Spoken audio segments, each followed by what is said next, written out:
In the sweltering summer of 1985, a palpable fear gripped the sprawling suburbs of Los Angeles. A shadow moved through the night, a phantom who slipped through unlocked windows and doors, leaving a trail of terror in his wake. This wasn't a character from a horror movie. This was real. This was the era of the Night Stalker, a name that would soon be synonymous with one of the most chilling figures in American true crime history, Richard Ramirez. Ramirez wasn't just another criminal. His crimes were marked by a terrifying randomness and a sinister signature. He didn't target a specific type of person or neighborhood. Men, women, and children, from the very young to the elderly, all became potential targets in his horrifying spree. The weapon of choice varied, the methods were brutal, and the motives seemed to defy any logical explanation, which only amplified the public's dread. What connected these disparate, monstrous acts was a dark, satanic element. Ramirez would often leave behind pentagrams, scrawled on walls or even on the bodies of his victims, a calling card that spoke of a deep-seated evil. So, who was Richard Ramirez before he became the Night Stalker? Born Ricardo Leyva Muz Ramirez on February 29, 1960, in El Paso, Texas, his early life was far from idyllic. He was the youngest of 5 children in a family struggling with financial hardship and instability. His father could be strict and prone to fits of anger, but a more destructive influence came from his older cousin, Miguel Mike Ramirez, a Green Beret veteran who had served in the Vietnam War. Mike would regale a young and impressionable Richard with graphic stories and gruesome photographs from his time in combat. This wasn't just talk of war. It was a desensitization to extreme violence. More than that, Mike introduced Richard to substance abuse and taught him the basics of burglary and other criminal skills. The most pivotal and horrifying event in this mentorship of darkness occurred when Richard was just 13 years old. He witnessed his cousin Mike shoot and kill his own wife during a domestic dispute. This single, traumatic event is often cited by psychologists and criminologists as a potential turning point, a moment that may have shattered any remaining moral compass within the young boy. As a teenager, Ramirez's life spiraled further. He dropped out of high school and developed a heavy drug addiction. His interest in the occult and Satanism grew, becoming a central part of his identity. He moved to California in the early 1980s, living a transient lifestyle, drifting between cheap hotels and the streets of Los Angeles. His petty crimes, mostly burglaries to support his drug habit, began to escalate. The petty thief was slowly morphing into a predator, and the stage was being set for one of the most terrifying crime sprees the state had ever seen. The Night Stalker's reign of terror began in earnest in the summer of 1984, though it wasn't immediately recognized as the work of a single individual. The attacks were scattered across different jurisdictions, and the methods were so varied that police initially struggled to connect the dots. The crime spree escalated dramatically in the spring and summer of 1985. It started with home invasions, but these were not simple burglaries. Ramirez would break into homes under the cover of darkness, often targeting houses with open windows or unlocked doors, a chilling reminder of how vulnerable people were in their own sacred spaces. The attacks were characterized by extreme brutality. Victims were assaulted, subjected to unspeakable violence, and often robbed of their valuables. But it was the seemingly random nature of the attacks that created a city-wide panic. The Night Stalker didn't discriminate by age, race, or gender. One night it could be an elderly couple, the next a young family. The unpredictability meant that no one felt safe. The media frenzy surrounding the case amplified the fear. News reports were filled with terrifying details and composite sketches that seemed to change with each new witness account, adding to the image of a shape-shifting, almost supernatural monster. The name Night Stalker itself was coined by the press, and it perfectly captured the essence of the predator who hunted in the dark. Gun sales soared. People rushed to install new locks, window bars, and alarm systems. The carefree California lifestyle was shattered.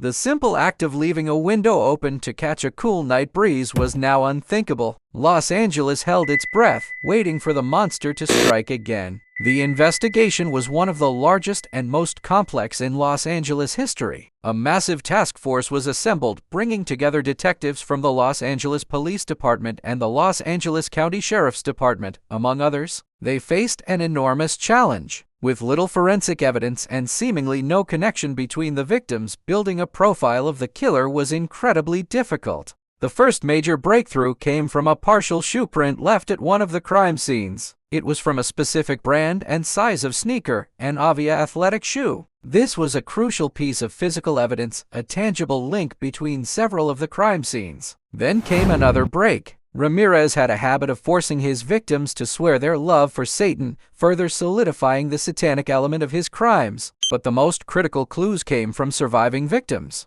Despite their trauma, they provided descriptions of the attacker, a tall, gaunt man with messy, dark curly hair, stained teeth, and a piercing, intense gaze. As the investigation intensified, Ramirez grew bolder, almost taunting law enforcement. The turning point arrived in August 1985. Following an attack in Mission Viejo, the intended victim's boyfriend managed to get a partial license plate number of the suspect's car, an orange Toyota station wagon. A patrol officer later spotted the car, and although Ramirez escaped, the vehicle was recovered. Inside, investigators found a single clear fingerprint. This was the holy grail they had been searching for. The fingerprint was run through the newly implemented Automated Fingerprint Identification System, or AFIS. The system scored a match: Richard Ramirez, a 25-year-old drifter with a minor criminal record. His mugshot was immediately plastered across every newspaper and television screen in California. The Phantom finally had a face and a name. On the morning of August 31, 1985, Richard Ramirez, completely unaware that he was now the most wanted man in the state, boarded a bus to Tucson, Arizona, to visit his brother. Finding his brother wasn't home, he boarded another bus back to Los Angeles. When he arrived, he walked into a liquor store and saw his own face staring back at him from the front page of a newspaper. The headline screamed, "Night Stalker identified." Panic set in. Ramirez fled the store and attempted to carjack a vehicle, but the driver fought back. He ran through the streets of an East Los Angeles neighborhood, trying to steal another car, but was spotted by residents who recognized him from the news. They didn't see a terrifying monster. They saw a wanted fugitive. A group of neighbors chased him down, cornering him and holding him until police arrived. The reign of the Night Stalker was brought to an end not by a high-tech police operation, but by a group of ordinary citizens who refused to be victims anymore. The trial of Richard Ramirez, which began in 1988, was a media circus. It was one of the longest and most expensive trials in U.S. history. Ramirez reveled in the attention, often displaying disruptive and bizarre behavior in the courtroom. He flashed a pentagram drawn on his palm to the cameras and at one point shouted, "Hail Satan!" He showed no remorse for his crimes. The prosecution presented an overwhelming amount of evidence, including eyewitness testimony, fingerprint matches, and ballistics. In September 1989, after years of legal proceedings, the jury found Richard Ramirez guilty on all counts: 13 counts of murder, 5 attempted murders, 11 sexual assaults, and 14 burglaries. As the verdicts were read, Ramirez remained defiant. He was sentenced to death. When asked if he had any final words, he delivered his infamous, chilling line, "You don't understand me. You are not expected to. You are not capable of it. I am beyond your experience. I am beyond good and evil. I will be avenged. Lucifer dwells in all of us."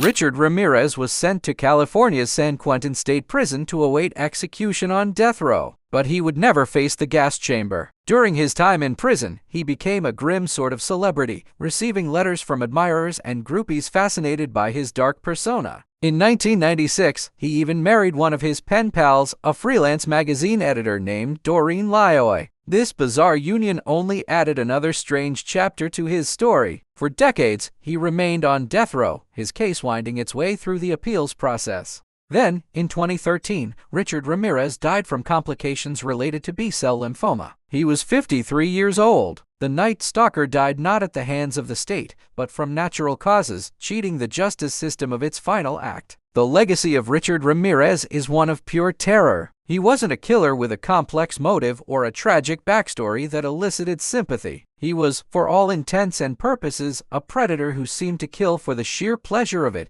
embodying a kind of motiveless evil that is difficult for most of us to comprehend. His crimes changed the way people lived, forcing them to confront the frightening reality that evil can and does exist, and sometimes it can slip through an open window on a hot summer night. His story serves as a dark and powerful reminder of the fragility of safety and the shadows that can lurk just beyond our doorstep. Thank you for watching. If you found this exploration of one of history's most infamous cases compelling, please like this video and subscribe to our channel for more deep dives into the stories that shape our world. Stay safe out there.